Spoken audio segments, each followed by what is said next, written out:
is an eclectic city full of really cool architecture, respect for the past, and obviously modern design and great diversity of culinary tastes. We're going to go explore today, so come with us. So the first stop on our day is Churchill Downs. We're going to do the backside barn tour and get a look at the stables and maybe get to see some horses running. And then we're going to do the walking tour that includes the Millionaire's Row and the Jockeys Club and inside the clubhouse and all the new renovations they've done. So come along with us.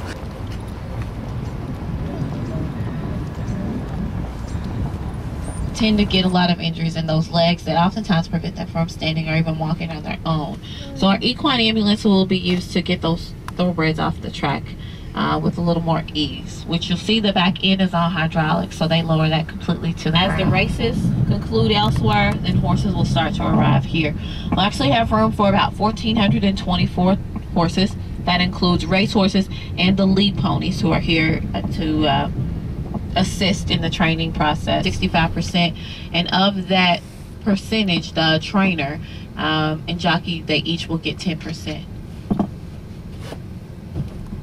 And then the owner gets the majority. This horse is being hot walked, and some tracks and other farms might have a machine called a hot walker. It's just a contraption that allows the horse to walk around.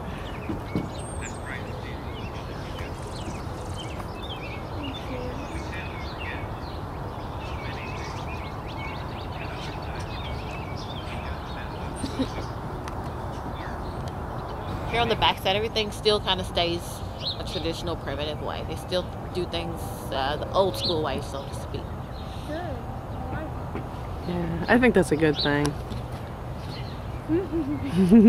The young male thoroughbreds, the colts, typically have the shortest of racing careers because the owners can make more money off of them breeding. So they tend to run until they're just 4. I can't let you park there if I don't let Frank Jones park there. Like, who's Frank Jones? Everybody in the room's like, you don't know Frank Jones? If I knew Frank Jones, I wouldn't be saying who's Frank Jones. He said he's a gentleman who gambles like over $300,000 a year just at our track every year. Wow. He said I had to put a note on his car the other day to tell him, you know, Mr. Jones will get you a parking space, but you can't park here in the front, just pulling up and running in. When's the party going to be, tomorrow? Tonight. Tonight, okay. Just want to make sure we didn't need to be in the way later. No, you're good. This room is called the Air Studies room. With all these new renovated floors, you all, a lot of these dining rooms and suites and all throughout the areas were all named after a lot of the folks from the past who were big, you know, well, like this room named after our first Derby winner. We have the Matt Wynn dining room named after one of our track trainers. All right, we just left Churchill Downs. Now we're starving after all the walking tours. We're going to eat at Lynn's Paradise Cafe. One of the most gaudy structures I've seen, but we've heard it's incredibly good. So we're about to eat. Come eat with us. Let's go. Get a shot of the front here. It truly is one of the most gaudy things. I didn't think it would be hard to miss. My goodness, and this is definitely not hard to miss. Lynn's Paradise Cafe.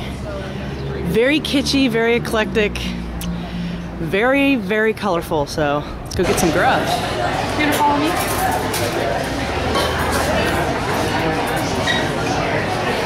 Busy place here at Lynn's.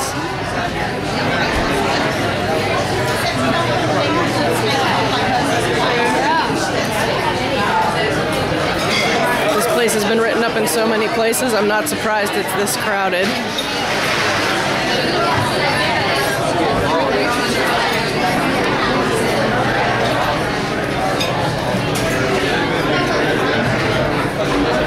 Lunch. You can't come to Kentucky or Louisville without getting a mint julep, so have a cocktail in the middle of the afternoon. Cheers. Victoria got the portobello, it's a portobello mushroom burger, right? Yeah. With gorgonzola and roasted garlic mashed potatoes. Doesn't that look just scrumptious and yummy? And I got the quiche Louise, which also looks scrumptious and yummy. Lots of cheese and onions. And this is the rosemary braised cabbage and a nice tomato bisque. Now we're in search of a local coffee shop called Quills, which we apparently passed. And we decided to just pull over, park, and just walk because the little blue dot on Victoria's iPhone here is telling us we passed it, so we'll keep going here till we find it. Found it. And there it is. Like many coffee shops, Quills seems to support its local artists, which is always awesome to see. It's got great ambiance in here. And I'm very excited to try my dirty chai. It will be the first one I've ever had. Apparently it's a chai with a shot of espresso. Entering the historic Brown Hotel on the city taste tours. There's Eli. Hello. Oh my gosh.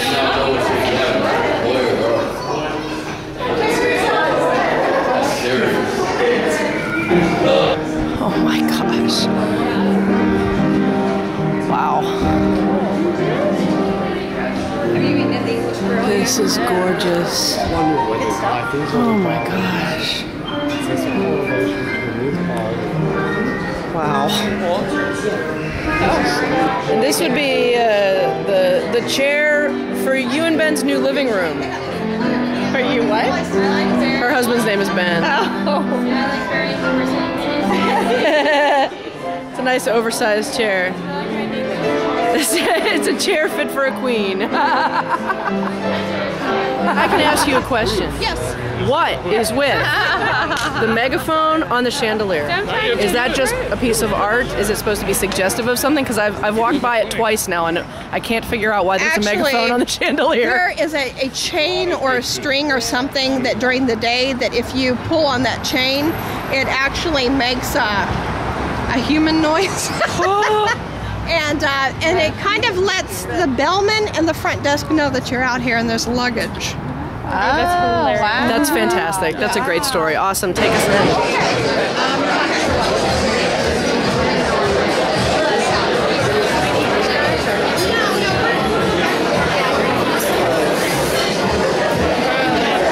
Wow. Restaurant and an art gallery. Holy cow.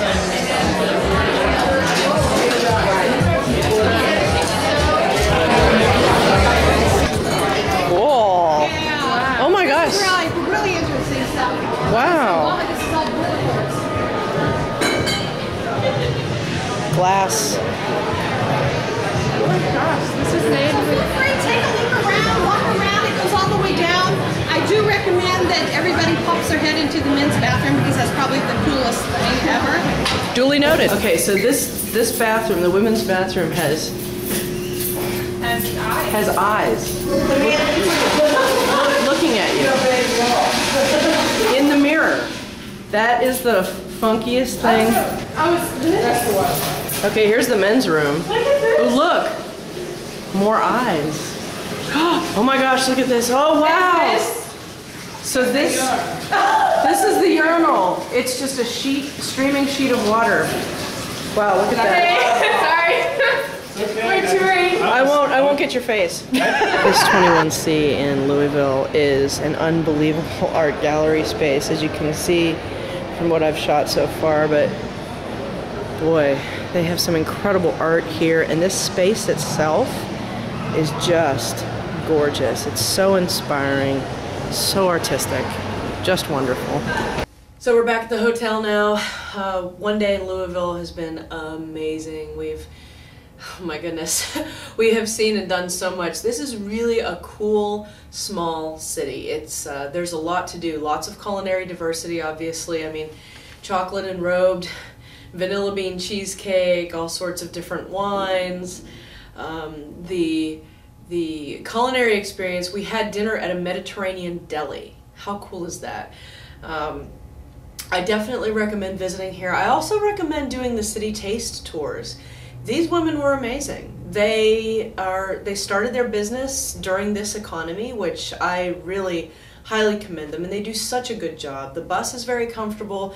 They do a fantastic job narrating and giving stories and history and all sorts of wonderful information that really fills out your knowledge of the area. And they take you around. They're very accommodating for allowing passengers who want to get out and take pictures to let us get out and take pictures, which is wonderful. They're very generous with their wine, their time, and their stories. So thank you, City Taste Tours. Really appreciate the fantastic evening, and thank you to my fellow passengers on the bus. That was a lot of fun. Good conversations, and yeah, definitely give Louisville a try. If you've never been here, I think you might really like it. It's a fun, small city to visit.